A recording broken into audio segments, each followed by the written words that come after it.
House Republican leader Eric Cantor is the man responsible for bringing any additional sanctions to a vote in the House. He calls this deal a mistake. Congressman Cantor is in Richmond, Virginia for a conversation that you will see only on CBS This Morning. Congressman, good morning. Charlie, good morning. You just heard the Secretary of State say that this is good because it expands a time that Iran will have the capacity to make a nuclear weapon. There is more inspection, and there's some restrictions on enrichment, and that's enriched to 20% will have to be changed. Why isn't that a good deal to freeze things and delay? Charlie, I think this interim deal with Iran is in fact dangerous. It is a deal which brings Iran closer to becoming a nuclear power. This deal that's been negotiated by the Secretary of State, frankly, falls well short of the UN Security Council resolution, which called for no sanctions relief until Iran suspended its enrichment of uranium. And we see in this deal language, despite protests to the contrary, language which says that Iran will have some type of right to enrich, as of yet in the language of the deal, still to be defined.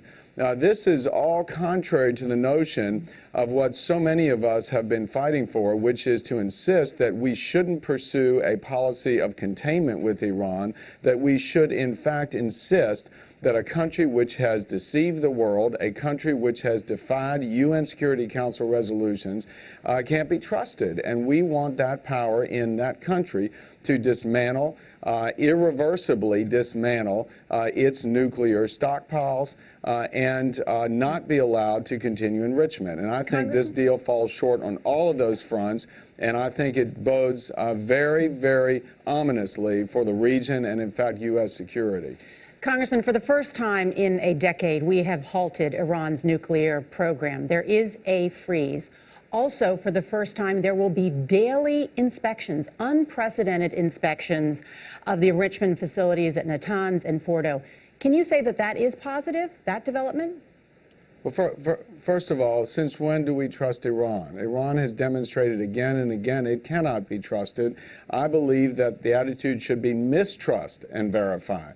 And what this agreement does is it just allows Iran to continue with all that it has in terms of centrifuges. It doesn't require any dismantling.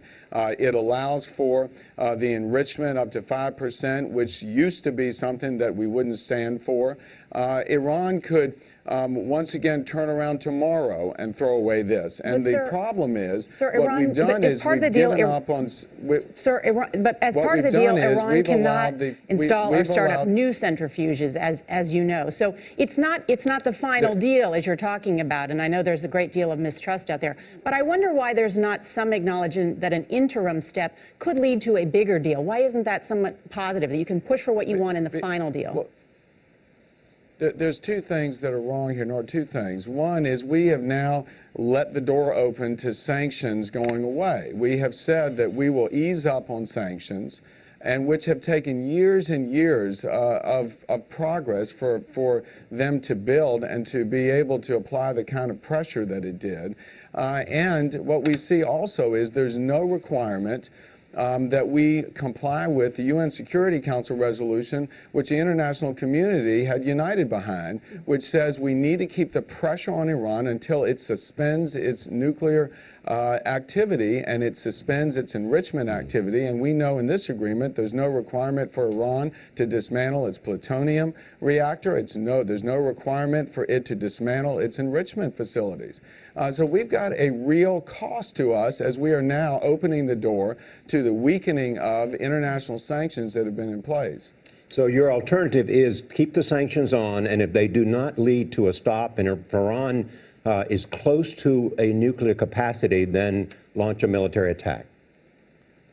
Now, Charlie, I don't buy into this, what I believe is a false choice between war or a policy of appeasement. I just don't. I think that we could, with our influence diplomatically, economically, could continue to build the pressure so we can protect our interests and our allies' interests. All we have to do is listen to our allies who are most proximate to the threat in the region, Israel, the Gulf Arab allies that we have, who have been saying all along that any kind of deal with this regime in Iran is not worth the paper it's written on, that it's very, very dangerous for us to allow Iran to now have the ability to claim it has a right to enrich, which is contrary to all the UN Security Council activities of late, and which we know, thank you, I think in Congress have spoken out and said it's unacceptable. Majority Leader Eric Cantor, good to see you. Thank you for joining us.